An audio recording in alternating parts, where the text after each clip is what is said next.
अगर आप एक एनआरआई है तो एफसीआर डिपॉजिट के बारे में जरूर सुना होगा। एफसीआर डिपॉजिट फिक्स डिपॉजिट की तरह ही है, बस ये ओवरसीज करेंसी में होता है।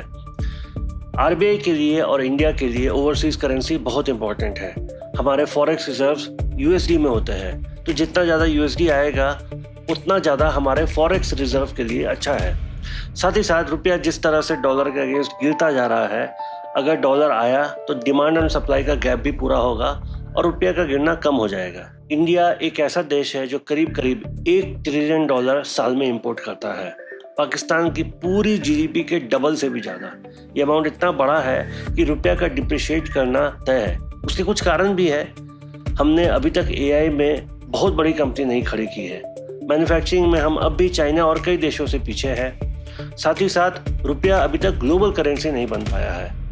इन सभी कारणों से रुपया डिप्रिशिएट होता जा रहा है। साथ ही साथ इंडिया के लिए जो अच्छी बात रहती थी कि एफसीआर डिपॉजिट यानी डॉलर डिपॉजिट इंडिया में आते रहते थे, उनमें भी काफ़ी कमी आई है।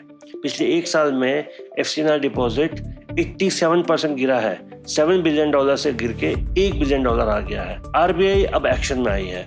आरबीआई ने कहा कि हमारे लिए बहुत ज़रूरी है कि हम एफसीआर डिपॉजिट, खासकर यूएसडी में होने वाले एफसीआर डिपॉजिट को ऊपर लेके जाए। उसके 2 इंपॉर्टेंट तरीके आरबीआई ने अपनाया है। पहला तरीका, आरबीआई ने बैंक्स को कहा है आप जो फ्रेश एफसीआर लाते हैं उनमें आपको सीआरआर और एसएलआर मेंटेन करने की जरूरत नहीं है।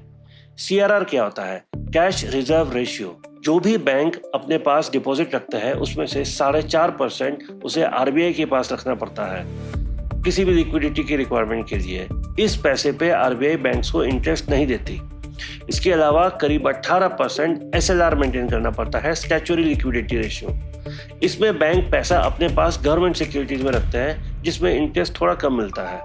तो बेसिकली 22.5% इंटरेस्ट बैंक्स ऐसे डिपॉजिट में रखती है जहां उसे इंटरेस्ट नहीं या कम मिलता है, और इसी का इम्पैक्ट पड़ता है एफसीआर डिपॉजिट या किसी भी फिक्स डिपॉजिट के इंटरेस्ट रेट पे।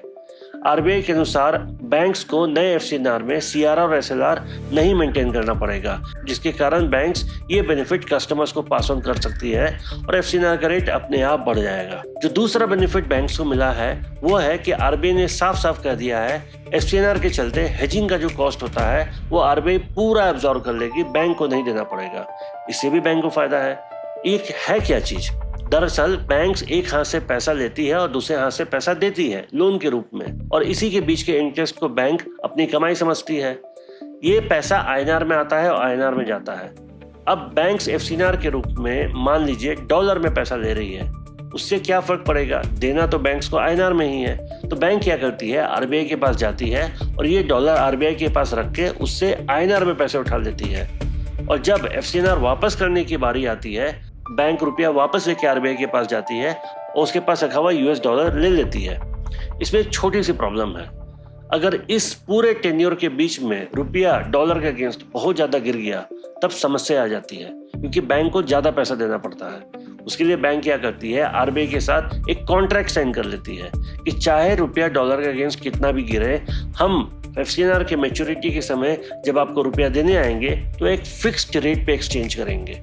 इससे बैंक को नुकसान नहीं होता है, आरबीआई को नुकसान होने की संभावना नहीं होती है, और कस्टमर को भी पैसा एफसीआर मैच्योरिटी के समय मिल जाता है। इस पूरे ट्रांजैक्शन को हेजिंग या बैंक की भाषा में स्वैप कॉस्ट कहते हैं। स्वैप का लिटरल मतलब एक हाथ दे और एक हाथ ले ले, और यही बैंक और आरबीआई आपस में करती है। आरबीआई ने कहा जो भी फ्रेश एफसीआर आप लाने वाले हैं 8 जून से लेकर 30 सितंबर तक उस पर हम हेजिंग कॉस्ट नहीं देंगे। आप सारा फायदा कस्टमर को पास ऑन कर सकते हैं।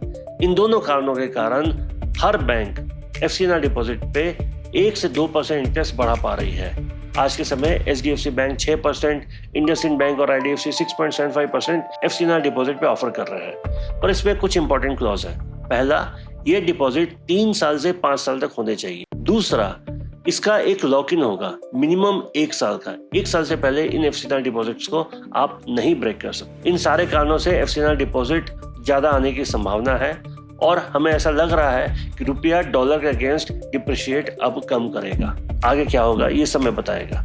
Thank you.